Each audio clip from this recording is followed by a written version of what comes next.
Come, all you moonshiners, if you want. Well, welcome back, and we are ready. Please don't forget to subscribe, share this with your friends, comment below. All that. Now, again, $245 on Amazon. You'll see the link below.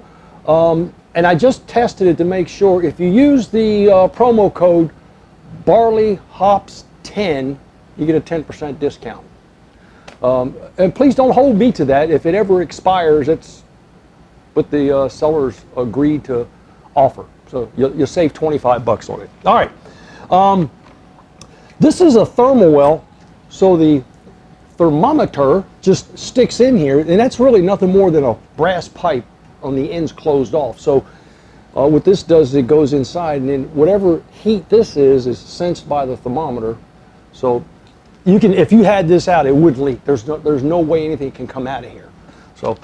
So you could change out the thermometer for whatever type you want, to include a PID. Okay, so we'll set that in there. Now, I've got this on my New Wave PIC Titanium cooktop, and it works, and I'm going to show you that.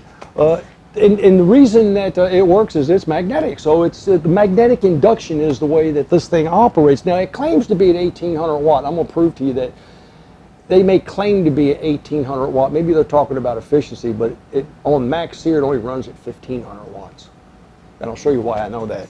Okay, I've got the water in, water out, and I'm waiting for that. Now, and the way I'm going to test that, what I did is, see, I have this small device here that's been laying around forever and ever and ever.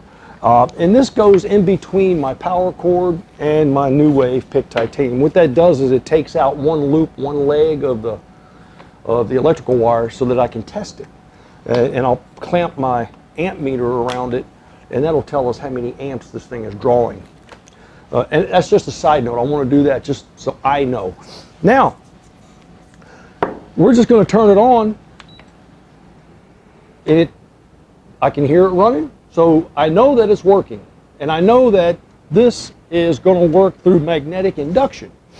So right now it's set at 425 degrees Fahrenheit. It's on the high setting, and that's running at 12.8 amps.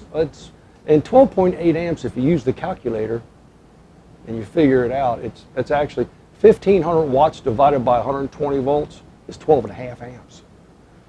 So this is running at about a 1500 watt. Now let's try Max Sear. Max Sear should be higher than 425, and now it's only moved up 0.08 amps. So I'm still at less than 13 amps. So I guess I'm right around, what, maybe 1600 watts? Whatever. But, interesting. Now let's go to medium. Now when I put it on medium, it's 275 degrees. And according to this, I got 8.6 amps. That's like running a 1,000 watt element. That's really what that equates to. So we're going to leave that. Matter of fact, now I can increase this or decrease this 5-degree increments with this plus or minus button. And when it reaches that temperature, the cooktop, which is not hot, the cooktop will stop until it drops below that temperature, then it'll come back on. So it works sort of like a smart oven. I'm going to put this thing on high and let it heat up. And then when this gets hot enough, I'll turn the water on and we'll see how that works. We're back, and we've been at it for about 10 minutes or so, and now we're up to almost 40 degrees Celsius. Our goal is, our first target is going to be about 62 degrees Celsius, which equates to about 145 degrees Fahrenheit. And the purpose of that is our methanol draw. Since methanol is such a volatile substance and it comes off first, that will automatically rise and go right through our condenser. So we're not worried about, methanol is not going to drop into here per se. It will carry over and we'll collect it here. Now, having said that, and after that, we'll move up to around 78.8 or so Celsius. And I'm using Celsius because of this gauge. I'm also going to try to check to see if this gauge is accurate. I'm sure the gauge is accurate. Remember, it all has to do with where your taking your temperature as well. So what I'm looking for, you know, the sweet spot for this particular model. Yeah, that's pretty warm. One last thing that I did check to make sure, I've got a magnet here, and you'll know that stainless steel is not magnetic. But what they've done to make this thing work on a magnetic induction cooker is they made the bottom portion of the stainless steel is magnetic, and that's why it works. So let's give it some time. We're still on 425, and yep, we're climbing above 40 degrees Celsius. So we'll wait and see. All right, we're back, and we're at 60 degrees Celsius. So what I'm anticipating here is, in just the next few minutes, we should start drawing off the methanol, because it's getting closer. What I wanted to also offer you is, now I'm using this really small pump. This is just a small pond pump. I mean, they run probably $8 or $9. This one in particular is is a submersible pump, AC707. And its height max is 100 centimeters. 100 centimeters is probably 3.5 feet. So, and its flow max is 400 liters an hour. It's low, but this will do it. As long as you do like I'm doing here, you'll notice that I've got my bucket high. I've got a bucket, just ice water, and I'm pumping across because it won't pump up. Now, let's see here. We're at 62 degrees. Yep, we're at 64. Here it comes. Now, I can start to see it dripping out. Now, let me break this down, because what I don't want is I don't want it to over. So I'm going to set this at 145 and leave it set here and see what that does, because here comes my methanol.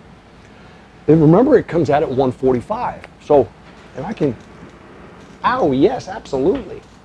Wow, we're going to give this thing a run.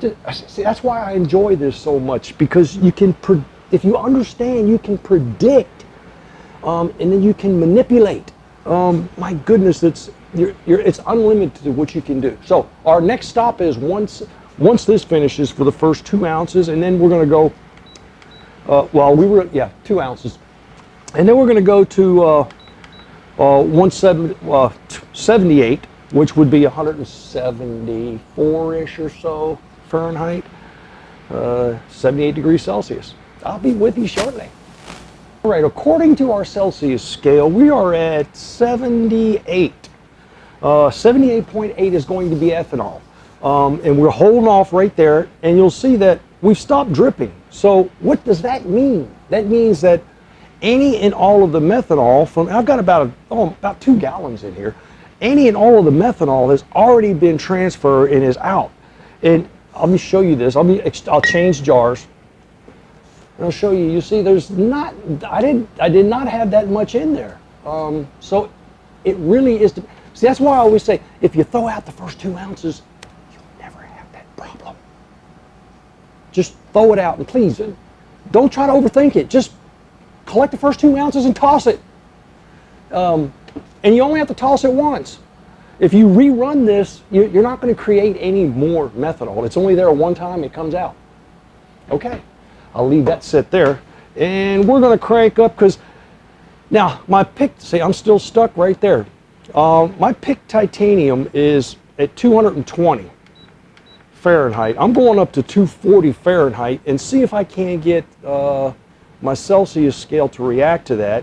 There's evidently a difference here. And that's okay. I'm just going to get myself a data point. I'll know what that data point is when this starts running correctly. Wow.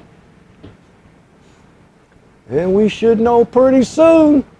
Yeah, I can see the condensation on the outside of that condenser. All I got to do now is wait. It's working. Okay, just like planned. Now, I need to I need to explain this so that we really fully understand. Now, remember I told you about, if you understand the process, if anything goes wrong, you'll be able to resolve it. Right now, I'm sitting at 84 degrees Celsius, all right? And that's in the kettle. And I'm set at 270 degrees Fahrenheit. down here. So that's going to be 115 degrees Celsius. You see the difference? And now remember when I talked before about lag of thermal transfer from the bottom to the top and then across. That's why I always say that the best place to put a thermometer is at the point that your vapor exits your still into your condenser, which is right here. So if I had a thermometer here, I could get a more precise control over the heat necessary to go into this still, okay? I always say, people say, oh, I'm going to put one right here. I'll put it down here in the bottom so I know what the temperature is. And I usually say that's like driving a car using the tachometer. The tachometer will tell you how fast the engine's turning, but it doesn't tell you how fast the car is going. So you need to use the speedometer to tell you how fast the car is going. You follow my thought process now. So in this case, your speedometer would be here. This will be your tachometer down here, anywhere down in here. That's really what it means. So right now I'm doing the dance and the back and forth and trying to find the right temperature set on the pick, which right now is 270 degrees Fahrenheit, and I've got a pretty good drip coming. It's a beautiful thing when it all comes together, and this is pure 10th grade science, folks. Isn't it a beauty? All right. Now remember, Barley Hops 10, I'll put that down in the comments section too, and right here across the screen. If you order one of these off Amazon, they'll give you a 10% discount.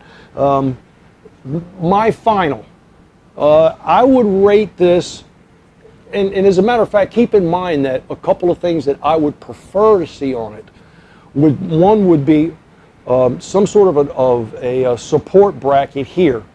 And that is just because you'll notice that this is pretty not flimsy, but it does bounce. And then the only single point of failure I can see on this is this weld right here. If that because there's always torque on there, and the farther you get away from it, the more torque there is. So a support element arm, or you can put your own support, I imagine, right here, just to keep that from happening. Well designed, high-grade stainless steel, works on a magnetic cooktop, so that's a positive. It's simplistic, that's a positive.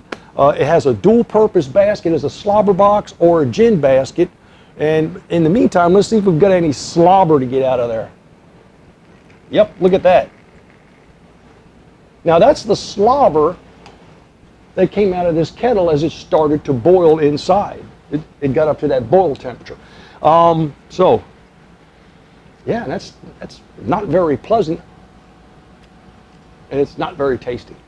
So, the slobber box works, and initially I would have rated this a 2.5, 3 star. I'd give it a full 4-star rating with some of those few adaptations, and I think is well worth the $225 that this one would run you. But works easily on New Wave cooktop. You can put it on your stove. You can put it on a burner. Maybe future adaptations will have an internal element. Who knows? Until next time, happy distilling.